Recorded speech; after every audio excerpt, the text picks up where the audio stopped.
No one believed a Chihuahua could howl until this little guy proved everyone wrong. People always ask me the same thing, almost like they don't quite believe it at first. How did your Chihuahua start howling like that? And honestly, the story's kind of unexpected. And this is Bluey, well, we also call him Louie sometimes. And his story didn't start with him trying to be special. He just wanted to belong.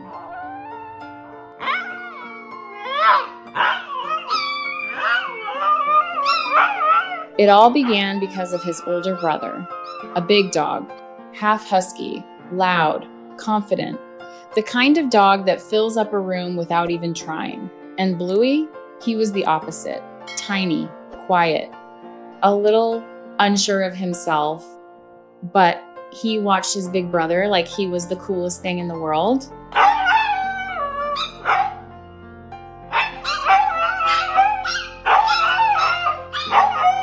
So when the big dog howled, Bluey tried too. At first, it wasn't even a real howl, more like a confused little squeak. But then one day, something clicked. The big dog lifted his head and let out this long, deep howl, and right after that, this tiny voice joined in. And we all just froze. Wait, was that him? I remember saying, and yeah,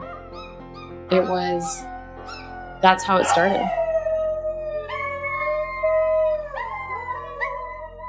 Now, if he hears anything that even sounds like a howl, a siren, music, even us joking around, he jumps right in like, hey, I got this too.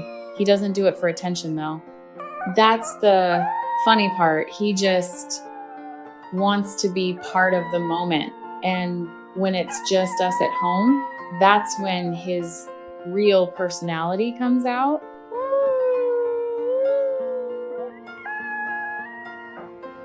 Because around strangers, he's shy, like really shy. He'll sit quietly, barely make a sound. But at home, oh, he's loud, dramatic, full of life. Sometimes we'll laugh and go, Bluey, stop it. And he just freezes, gives us that wide-eyed, guilty face like, did I mess up? And instantly, you feel bad.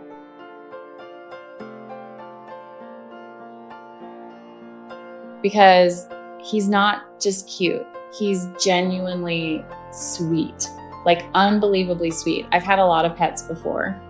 I've fostered animals, raised cats, taken care of all kinds of personalities. But him, he's different. He doesn't bark on his own. He doesn't try to be dominant or demanding. He just follows love.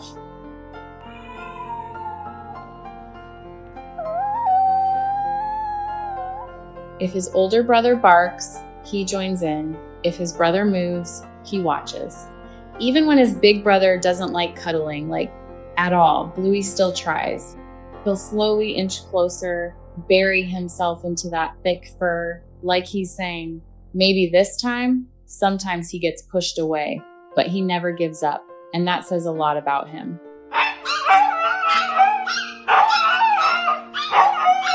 We took him on an 8-hour road trip once. 8 hours. And he just curled up and slept. No fuss, no whining, just calm, gentle, trusting. I remember looking at him thinking, how are you this easy? How are you this kind? Because that's the word that keeps coming back. Kind.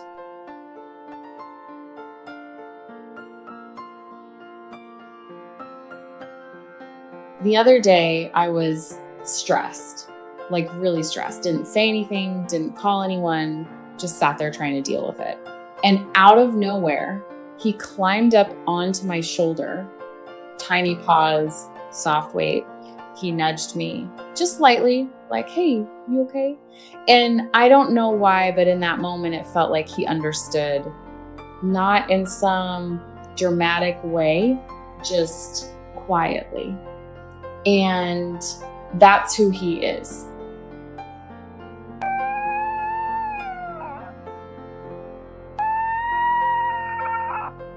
People have this idea about Chihuahuas, that they're aggressive, loud, snappy.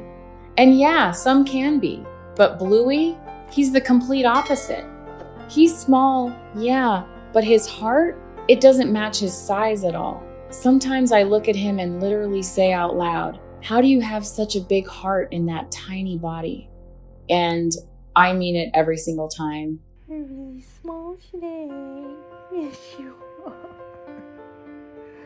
So small. I think if there's anything he's taught me, it's this. Don't underestimate something just because it looks small. Don't assume personality based on a label. And maybe most importantly, sometimes the quietest, gentlest souls have the most love to give. So if you ever think about bringing an animal into your life, don't just look for the perfect one. Look for the one that connects with you. Because sometimes the one you didn't expect at all ends up being exactly what you needed.